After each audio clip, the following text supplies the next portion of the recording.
అట్లా ఇండియాలో ఉన్న టాప్ 50 కంపెనీస్లో ట్రేడ్ చేయడాన్ని నిఫ్టీ 50.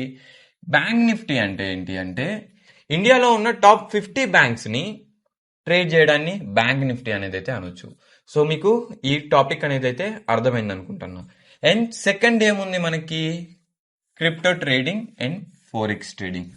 ఫోరెక్స్ ట్రేడింగ్ అంటే ఏంటి అంటే రెండు కంట్రీస్ మధ్య నుండే కరెన్సీస్ని, ఓకేనా, సింపుల్గా చెప్తాను, కరెన్సీస్ని ఇప్పుడు మన ఇండియాలో ఐఎన్ఆర్ ఉంది, వేరే దేశంలో యుఎస్డి ఉంది.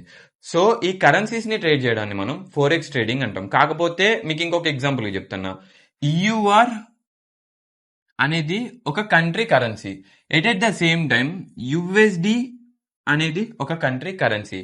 ఈ రెండు కరెన్సీస్ని కలిపి మనం ట్రేడ్ చేయడాన్ని ఫోరెక్స్ ట్రేడింగ్ అంటాం. మీకు ఫోరెక్స్ ట్రేడింగ్ అంటే అర్థమైంది కదా. అండ్ క్రిప్టో ట్రేడింగ్కి వద్దాం ఇప్పుడు మనం. ఓకే, సో క్రిప్టో ట్రేడింగ్కి వచ్చినట్లయితే మనకి ఇండియన్ మార్కెట్లో ఏముంది, ఇండియాలో ఉన్న టాప్ 50 కంపెనీస్ని లేదంటే ఇండియాలో ఉన్న టాప్ 50 బ్యాంక్స్ని ట్రేడ్ చేయొచ్చు. ఫోరెక్స్ ట్రేడింగ్లో ఏముంది, రెండు దేశాలలో కరెన్సీస్ని, ఓకేనా, ఈయూఆర్ యుఎస్డి ఇలా కరెన్సీస్ని ట్రేడ్ చేయొచ్చు. కాకపోతే క్రిప్టో ట్రేడింగ్ అంటే ఇట్స్ ఫుల్ డిఫరెంట్. ఈ క్రిప్టో ట్రేడింగ్ ని మనం ఎలా చెప్పొచ్చు అంటే, ఈ క్రిప్టో ట్రేడింగ్ ఫిజికల్ కాయిన్ కాదు. యూఆర్ యుఎస్డి అనేది ఒక కరెన్సీ, కాకపోతే క్రిప్టో అనేది కరెన్సీ కాదు, ఇది ఒక డిజిటల్ కరెన్సీ. డిజిటల్ కరెన్సీని మనం ఎలా రిప్రజెంట్ చేయొచ్చు అంటే బిట్ కాయిన్. ఈ బిట్ కాయిన్ అనేది ఒక డిజిటల్ కరెన్సీ. ఇదేంటి, ఇదేదో దేశం కరెన్సీ కాదు, ఎట్ ద టైం ఏదో ఒక కంపెనీ స్టాక్ కాదు, ఒక కంపెనీ కాదు, ఓకే, కంప్యూటర్స్ నుంచి మైనింగ్స్ నుంచి క్రియేట్ అయిన కరెన్సీ. ఈ కరెన్సీ బిట్ కాయిన్ అనేది, సొలానా అనేది,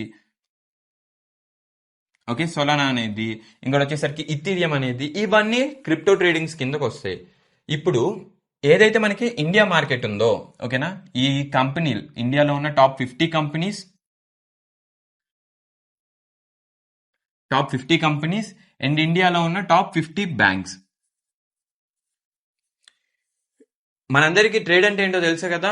ప్రాఫిట్ చేయడానికి ఏదైనా ఎసెట్ ని బై లేదా సెల్ చేయడాన్ని మనం ట్రేడ్ అంటాం. ఓకే, కాకపోతే ఆ ట్రేడ్ ఏ టైంలో చేయాలి